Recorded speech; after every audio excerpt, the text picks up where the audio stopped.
Hej så. Vi skal kigge lidt på en uafhængighedstest. Og hvis vi ser på matematikafleveringen 3G10, så lavede vi en uafhængighedstest der. Jeg vil lige starte med at læse opgaveformuleringen op, og den er: blandt en population er der på tilfældig vis udtaget en række personer. Disse personer er blevet spurgt om deres fysiske aktivitetsniveau og rygevaner. Personernes svar er sammenfattet i tabellen. Grunden til, at man kan se, at det her er en uafhængighedstest, det er sådan set, at de er blevet spurgt om deres fysiske aktivitetsniveau og rygevaner. Så det er altså noget med afhænger det fysiske aktivitetsniveau af rygevanerne. Hernede, der har de så de observerede værdier. Der har de en kategori, der er daglig ryger, festryger og ikke ryger. Og så er deres aktivitetsniveau. Og så har de så sagt, jeg er daglig ryger, og jeg har et højt aktivitetsniveau. Og så på baggrund af det, så det her skema så blevet lavet. Der er sådan en stikprøveudtalelse, de her. Eller stikprøveundersøgelsen. Så står der, opgaven er så: opstil en nulhypotese og benyt et statistisk test med et signifikansniveau på 5% til at undersøge, om der er uafhængighed mellem det fysiske aktivitetsniveau og rygevaner hos individerne i populationen. Der bliver det gennemført kraft af den uafhængighedstest, fordi der står uafhængighed mellem. Bum. Det der er smart her, det er, når der står, at vi skal opstille en nulhypotese, så gælder det jo om at kigge på selve opgaveformuleringen. Der står jo, benyt en statistisk test, til at undersøge, om der er uafhængighed mellem det fysiske aktivitetsniveau og rygevaner hos individerne. På baggrund af det, der kan vi jo så lave en nulhypotese. Ikke? Nulhypotesen må så være, individernes fysiske aktivitetsniveau er uafhængigt af rygevanerne. Der har vi så stikprøven blevet lavet, og så er her observationerne. Bum. Jeg har så valgt at lave den her tabel for ligesom at give, det er så Trine her i tilfælde, og give hende en fornemmelse af, hvor det er, vi er, og hvad er det, vi snakker om. Jeg har skrevet summen ind, sådan set ikke nødvendigt, fordi jeg ikke rigtig bruger den. Men ja, det gjorde jeg alligevel.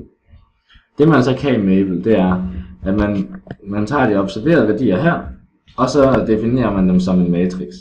Jeg har kaldt den matrix for obs1 her. Og den har jeg så defineret til at være de observerede værdier. Det er sådan set bare at lave en matrix, og det gør man herovre. Hernede på flanen. Her, matrix. Rows, hvor mange rækker, hvor mange columns. Og så bare indtaste værdierne, som det står her. Man behøver ikke nogen værdier, der hedder daglig ryger hernede. Man skal bare have de observerede værdier. Så kan Mabel selv regne ud, hvad er summen herover, altså den vi har regnet her til 217. Og dermed så kan man beregne de forventede værdier. Ligesom vi normalt ville have gjort det, hvis vi skulle gøre det i hånden. Det kan Mabel så bare gøre selv. Og det gør den ved at sige key kvadrat u-test, altså uafhængighedstest. Og så key n, uafhængighedstest for den definerede matrix, komma, og så level, det er signifikansniveauet. Og det er så lige med 0,05, fordi signifikansniveauet var på 5%. Så siger man enter, bum. Og først så skal man lige have sagt with Jim. Så siger man enter, og så får man den her figur her. Og den er jo super smart, den giver både key n teststørrelsen, antal frihedsgrader, den kritiske værdi og p-værdien. Altså derudover så kan man jo så se grafen her. Og vi kan jo se, at den blå her, den viser key n teststørrelsen, og den kritiske værdi, den er lidt utydelig at se. Man kan se alt det her, det er sådan set markeret med en lidt blålig farve. Men den er her, en kritisk værdi. Ja. Og dermed så kan man altså aflæse ud fra grafen. Og så er det jo bare at sige, man ser ovenstående figur, key n teststørrelsen på 10,13 cirka. Den er større end den kritiske værdi, fordi den kritiske værdi den er jo her, 9,49. Og da key n teststørrelsen den er på højre side, altså den her side, så forkastes nulhypotesen. Hvis key n teststørrelsen den havde været større, eller havde det mindre end den kritiske værdi herover, så kunne vi ikke forkaste nulhypotesen, eller så er der ikke grundlag for at forkaste nulhypotesen. Og så i en eller anden forstand kan vi så acceptere nulhypotesen. Men ja, derudover så kan vi se, at p-værdien den er jo på 0,038.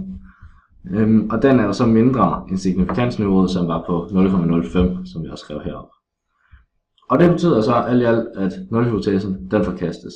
Og dermed, og nulhypotesen den var jo, at individernes fysiske aktivitetsniveau er uafhængigt af rygevanerne.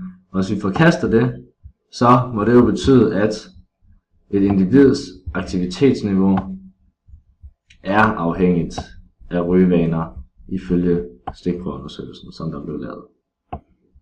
Så det er en smart og hurtig måde, man kan gøre det på i Mabel. Og det fungerer, og det giver alle pointene, men det gælder selvfølgelig om at få skrevet det rigtigt ned, få skrevet den ordentlige tekst, og få vist, at man har overblik over undersøgelsen og over opgaven, og at man forstår, hvad det er helt præcis, man skal.